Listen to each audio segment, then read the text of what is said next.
Hi everyone, this is Jim. Welcome to this postmortem of my Blitz game number 674. My opponent started off with d4 here. I went d5.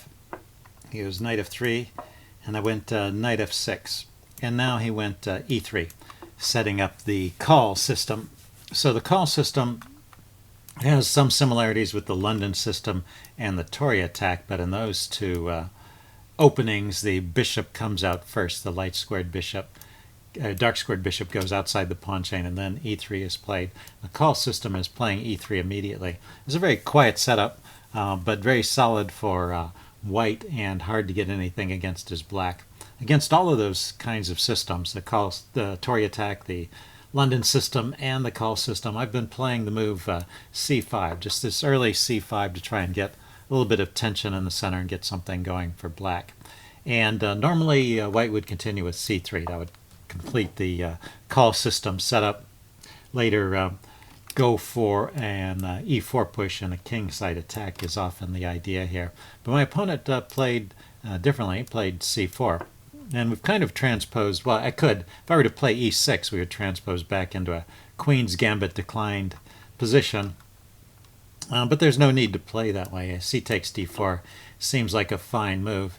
And the typical response would be to take back with the e-pawn, just so white keeps a pawn in the center. White has to be willing to play an isolated queen's pawn position then, but that should be a decent position for white.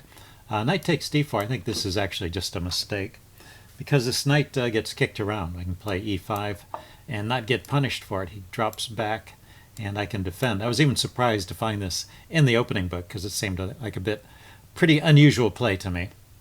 But I guess this has been tried before. Let's see, he takes, I take. And you can see that black has a little more space in the center and an extra move in development. So this has been a good opening result for black. Let's see, he played e4 here, and I went knight b d4. There's another interesting try here, which is bishop to b4 with a check. The idea is that you want to trade off this bishop, and then you can play the knight over to f4 here. It's a good square for the knight, and it can't get traded off by the bishop, and maybe it'll annoy white enough to force a move like g3, which would create some weaknesses there. So an interesting way to play. But, well, in the game I went with this other idea. Well, I didn't see that. I just went with knight b to d4. I thought it would be kind of interesting. I mean, it's immediately looking at the c2 square. And after the queen trade, which was not forced, he didn't have to do that, but he chose to trade queens. Now he has to cover the c2 square. So he chose to play knight a3, and now I went f6, just showing up the center, and now he goes bishop e3. So at this point we're finally out of the opening book, but yeah, it's interesting that all those moves have been played before. So bishop e3, just a standard development move. I don't know if it's all that much better or worse than what he played. He went bishop c4 is the move that's in the opening book. He went bishop e3. So let's continue with the game. They both seem to be reasonable developing moves. And I went bishop to g4 here. Apparently that's a little bit of a mistake. So there's a good move here, and I guess this is why bishop c4 is played. Bishop c4 defends that a pawn. After bishop e3, I had the chance here to play bishop to e6 and put some pressure on this pawn. And if he plays b3, then I've gained a move in development compared to the way it happened in the game. So I went bishop to g4, and he went rook to d1 check, which not the most accurate move. There's this neat maneuver that the chess engine points out. He could castle queenside, bring that rook into the game with check, so step aside, and then he can play king to b1, and that's defending his a pawn. So he holds on to all of his pawns and gets castled, and this should be an okay position for white. So this rook d1 check is a little bit of a mistake. Let's see, I go king e8, and then he played b3, which is a definite mistake because he left his a pawn hanging. But I did not take it. I played bishop to e7. I probably just didn't notice it, but I really should have just grabbed it. That's a free pawn there, and it's an important one. I win that later in the game, and it gives me this queenside pawn majority, which is it's important to the game. That gives me winning chances in the endgame. anyway, he goes rook d2 now, defending that pawn. And well, I play some pawn moves here. I want to restrict his knight, which is somewhat limited into where it can go. So he develops his other pieces. He goes bishop e2. I go b5. He castles. So now he can bring both his rooks into the game. I go king f7, so I get my king out of the way. And that was the other point of playing these moves, is that his bishop can't come to c4 now and harass my king. So the king is okay on f7, and I can get my rook into the game. He brings his rook over to d1, and I bring my rook over to challenge it. So up to this point, there's still maybe a slight edge to black, but nothing great. But he needs to worry about this a-pawn a little bit more than he did, and also about this knight, which is off sides. So the chess engine is saying, yeah, now's the time to play knight to b1 and just start bringing this knight back into the game. And he should be okay. Rook takes d8, starts to give an edge to black again, because basically it leaves this a-pawn undefended. He keeps taking. I take. And now he goes bishop to c5, hitting my knight and getting the bishop on an active square, but leaving the a-pawn hanging. But there was actually no good defense. He doesn't have a piece that can come over here and defend that a-pawn anymore now that he's traded off his rooks. So no matter what he does, he's in a little bit of trouble here. So I grab the pawn. He plays knight takes b5. So that's a little bit of desperation. I mean, it's 2 pawns for the piece, but I won a pawn, and he just doesn't get enough activity to justify it. But his situation is awkward. I mean, I am winning at this point in a pretty straightforward way with an extra pawn on the queen side. So maybe these desperate measures were called for.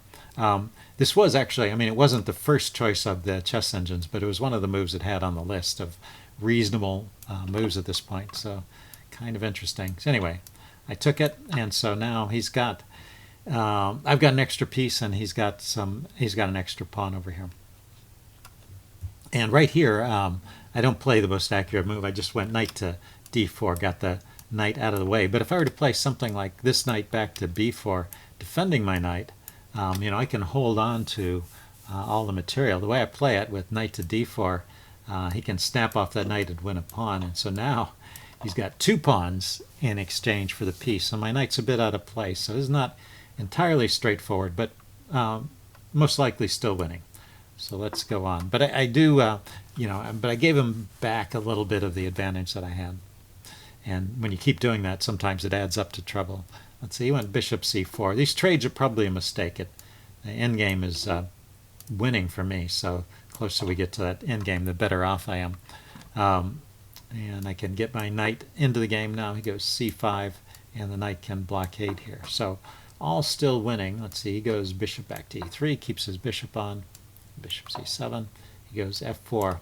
And now the best winning plan here, looked at this part with the chess engine, because after g6 my position goes downhill again. So I need to come over here and round up this extra pawn, and my king is closer than his king, and it's blockaded, so it can't move with my knight. So here's the idea. I just move my king over, pretty simple here. His king comes over, then knight b4. Now I've cleared this square. His pawn can't move over. His king can still keep approaching, but you know, I'm going to be able to gang up with the bishop, the knight, and the king and win that pawn. And then it'll just be 1 pawn against the knight and a straightforward win. So that's the best way to proceed from this point. Just go after that pawn directly.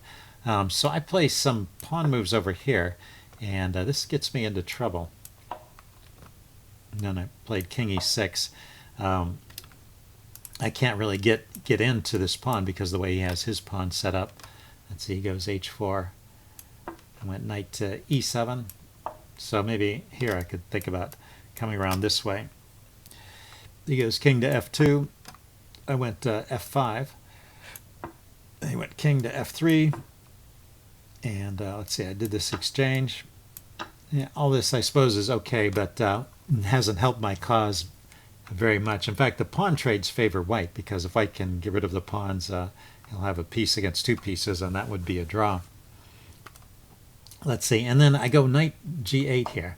And this actually gives white the chance to draw the game, and he plays that pretty accurately. So right here, to keep winning chances, I need to create some squares for my pieces. So h5, even though it means giving up another pawn, it's not ideal, but well, it gives me this advanced square here on f5. Let's see, his bishop, say his bishop retreats here. I can go this way, and I can gang up on this pawn and win it. And it's just a slightly better version of what happened in the game. So knight to g8 is what I played, and this f5 move is good. Check forces another exchange of pawns, and then I move my king to f7, and he plays h5. There was some complicated line here that Chess Engine had to try and obtain a draw, but I think even after this, let's see, I can win a pawn here. So h5, yeah, that's why h5 was a mistake. So I go knight f6 check, his king goes to d4. And that seems to be the move that loses. After this, I pick up the pawn, and things seem to be okay. What's interesting is that if he just drops back here, and I take, he plays something like bishop g5, this is not so easy for me to win. One point is that if I play my knight here to f6, he can just trade it off, and his king is close enough to this side of the board that I have the wrong color rook pawn, so bishop plus pawn do not win in this case. So he can just give up those two pawns. He just needs to trade off my knight and get his king to the corner, and that's a drawing plan for white. So, so this has to be played pretty carefully, and that's the best play for white, is to play with king f3, and maybe he still can hold that. So king d4 gets too far away from the key square, and now I'm just winning. Let's see, comes forward. I guess he had a logical idea to try and get counterplay with this pawn, but you know, if I can give my bishop up to stop this pawn and win this pawn, then I'll have a reasonable endgame here as well. So let's see, I played knight to g3, attacking his pawn. I went king to c6, hitting my bishop, and he goes forward with the king to d7, preparing the path for this pawn. But well, I can grab the f pawn now. Let's see, he played bishop to f4, and I went knight to d4. So I want to stop this pawn from going forward. He goes c6 anyway, and I probably could just take it because his king is pretty far away from the queening square there. No, maybe not. Yeah, I take that back. Anyway, I went knight b5. Setting up a blockade on this square. He pushes on with c7, and now I take with the bishop first, so that after the exchanges I have a winning position with the outside pawn, and I didn't want to leave it in a position with the wrong colored bishop there too. So I start pushing the pawn immediately, and after a couple moves he realizes that he can't catch up, and he resigns at this point. So interesting game. I kind of won the game early, and then almost gave it away, but managed to pull it out at the end. Hope you guys like this. Leave any comments you have in the section below, and I will see you again soon. Bye.